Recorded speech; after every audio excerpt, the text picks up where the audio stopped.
Não é de hoje que, para os evangélicos, os maçons está relacionado sempre a pessoas que fizeram um pacto com Satanás.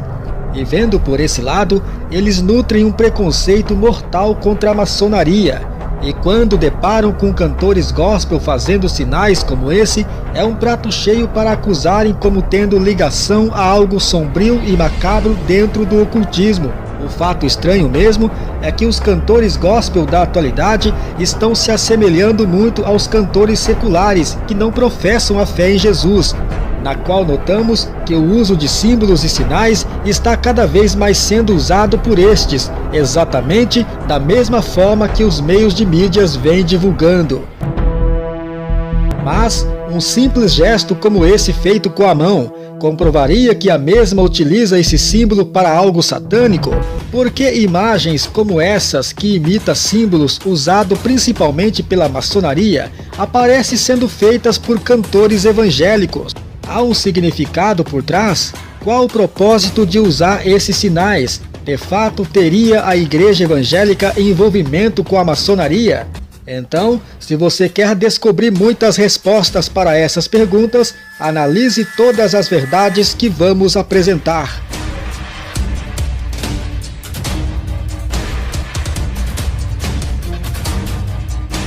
A maçonaria é visto pelos evangélicos como uma sociedade secreta que servem e adoram ao diabo.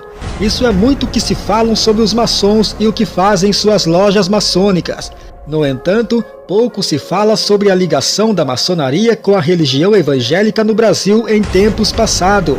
Talvez um evangélico membro de uma igreja de hoje nem imagina que este tem sua igreja para congregar graças às primeiras igrejas fundadas no Brasil, igrejas essas que foram fundadas originalmente pela maçonaria.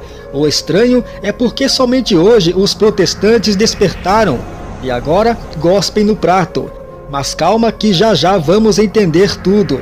Um outro detalhe também de grande importância é que os sinais e símbolos sendo usados por evangélicos maçom protestantes sempre existiu. Mas, para entendermos isso, vamos ver um episódio que aconteceu na vida de um missionário batista chamado Salomão Luiz Gisburg. Para quem não conhece, Salomão Gisburg é famoso por ter criado o cantor cristão, inário adotado em maioria das igrejas evangélicas. Só para começar, Salomão Gisburg era maçom declarado. No final do século XIX, a reação católica aos protestantes era extremamente hostil, e Salomão Gisburg estava em Jacobina, no centro-norte baiano, pregando o Evangelho de Jesus, quando de repente uma multidão de pessoas armadas com punhais cerca o missionário, e ele, sem saída, ora pedindo livramento a Deus, quando um pensamento lhe vem de súbito: seria possível que neste lugar tenha um irmão maçom? Sem pensar duas vezes, Salomão Gisburg, que era protestante maçom, faz um sinal da maçonaria e num instante alguns homens o cercam, conduzindo-o a uma das melhores residências da cidade. Esses homens maçons protegeram e livraram o missionário Salomão Gisburg da multidão que queria matá-lo. Este é apenas um caso de ajuda maçônica que aconteceu na vida do missionário batista Salomão Gisburg, e este registro encontra-se no livro Um Judeu Errante no Brasil, datado do ano de 1932. Ao darmos atenção a esse episódio, nos surgem algumas dúvidas. Por que Salomão Gisburg fez um sinal supostamente com a mão? Por que somente através de um sinal é que alguns homens maçons resolveu ajudar Salomão, o protegendo da multidão enfurecida? E por que os maçons o ajudaria? Qual o propósito por trás? Queira você aceitar ou não, mas a influência maçônica sempre existiu em meio à sociedade. E sempre esteve comprovadamente na fundação de alguma das mais importantes igrejas evangélicas do Brasil. E por que isso? Bom, tudo tem uma explicação. O fato ocorreu assim.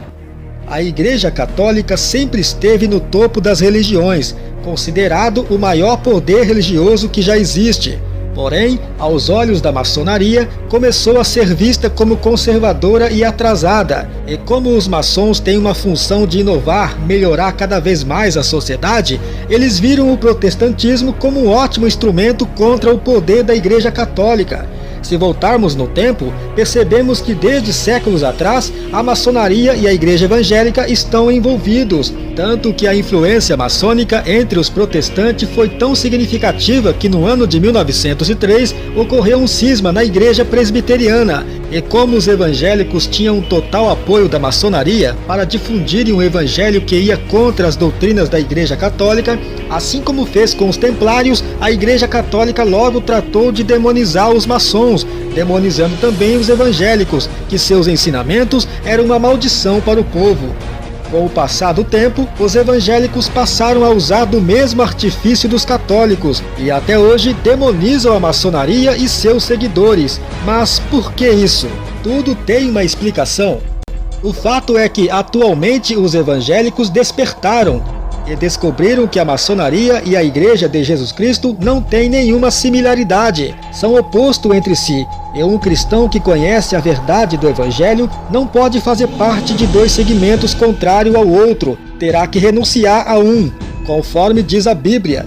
Não vos ponhais debaixo de um jugo desigual com os incrédulos, pois que sociedade pode haver entre a justiça e a iniquidade? Ou que comunhão tem a luz com as trevas? Um outro detalhe também é o famoso cabeça de bode, muito usado na maçonaria como símbolo. E se olharmos para a Bíblia, este é um símbolo de zombaria e escárnio em oposição ao Cordeiro de Deus, que é Jesus Cristo. Sem contar que o bode é usado em diversos rituais de ocultismo. No satanismo, por exemplo, é um símbolo do demônio Amon. Mas é claro que os irmãos maçom vão negar isso e vão te contar uma outra história. Mas o que tem a ver toda essa história com os cantores gospels maçons e o uso de símbolos propagado por eles? Como já vimos, é comprovado com documentos históricos que a maçonaria esteve por trás da fundação de algumas das mais importantes igrejas evangélicas do Brasil. É ingênuo acreditar que nos nossos dias atuais não estão por trás dos maiores cantores gospel. Nenhum cantor gospel vai assumir publicamente que tem ligação com a sociedade maçônica, porque isso faz parte de um acordo, pelo fato que hoje a maçonaria é vista aos olhos da sociedade como algo sujo, que prestam cultos ao diabo. Mas é fácil identificar um irmão maçom, por seus gestos, sinais e símbolos que usam, porque ninguém usa um sinal só por usar. Há um propósito por trás, uma ligação que só quem está envolvido sabe e para que serve. Uma prática muito comum na fraternidade maçônica é o total apoio aos seus membros. Para isso, o uso do sinal com a mão é fundamental em qualquer situação. Por isso, quando um cantor faz um sinal como esse, ele está nada mais nada menos dizendo obrigado pelo seu apoio, ou conto com o seu apoio. Esse sinal não é para o público que o aplaudem, mas sim diretamente à sociedade maçônica. Porque o sucesso de um cantor repentino, querendo você acreditar ou não, há sim por trás o dedo da maçonaria. Talvez agora você entenda o que dissemos logo no início, que o missionário Salomão Gisburg fez um sinal com a mão e imediatamente foi socorrido pelos irmãos maçons. A fraternidade maçônica tem uma função de apoio e proteção total aos seus membros, onde até mesmo um pedido de socorro pode ser feito, não gritando, basta fazer um sinal com a mão. A utilização dos símbolos, seja através de gestos ou visuais, são feitos por artistas como uma forma de serem reconhecidos por outros adeptos dessa mesma prática do ocultismo. Não estamos afirmando que cantores como Aline Barros, Cristina Mel, Fernanda Brum, Thales Robertos e muitos outros são da maçonaria. Apenas estamos mostrando que existe semelhança clara nos gestos e sinais que fazem nas imagens. Porque eles, sendo pastores, com certeza sabem disso, porque todos os pastores sabem reconhecer um símbolo maçônico.